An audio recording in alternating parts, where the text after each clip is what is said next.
just meeting you in a previous Zoom conversation that we had, you told me that you get 5 to 10 benzodiazepine calls a day to your office.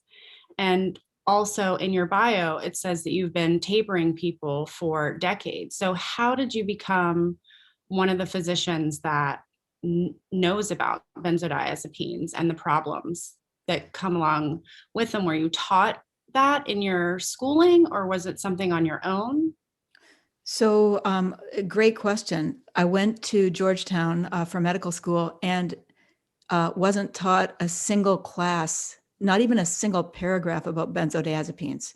So I had no idea about the dangers of prescribing benzos. And then I went through 4 years of psychiatry residency, and I was taught nothing at New York Hospital about benzodiazepine dependency. I didn't even know it existed.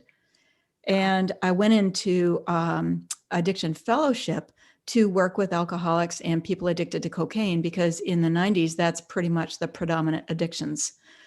And when I was doing my fellowship, I was working on a 28-day rehab. And there was a fellow there. He was a young man with OCD who had been prescribed Klonopin. And I think his Klonopin dose was 4 milligrams a day. It was super high. And he was detoxed throughout that 28-day program off 4 milligrams of Klonopin, and he was released.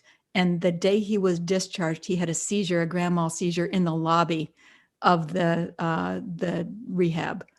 And we put him on the detox unit again and kept him for a couple more weeks. And he was my outpatient. And he was climbing out of his skin. And I kept watching the clock, and it was 1 month out, 2 months out, 3 months out. And he couldn't sit still. He couldn't read. He couldn't, he had no spatial ability anymore, so that he couldn't park a car. He couldn't do any kind of depth assignment. He had to use a parking spot that was like 3 times the size to get his car in. He was shaky. He couldn't sleep. He was irritable. And at first I thought, I wanted to blame him. I thought, wow, there must be something wrong with you. Like maybe you're drug seeking. Maybe you just want those pills. And he didn't. This was not a guy that ever took anything other than prescribed. So that was my first lesson. And so I started asking around, what do you do with somebody who is coming off that such a high dose of Klonopin? And nobody knew. So I started researching, and that's when I found the Ashton manual.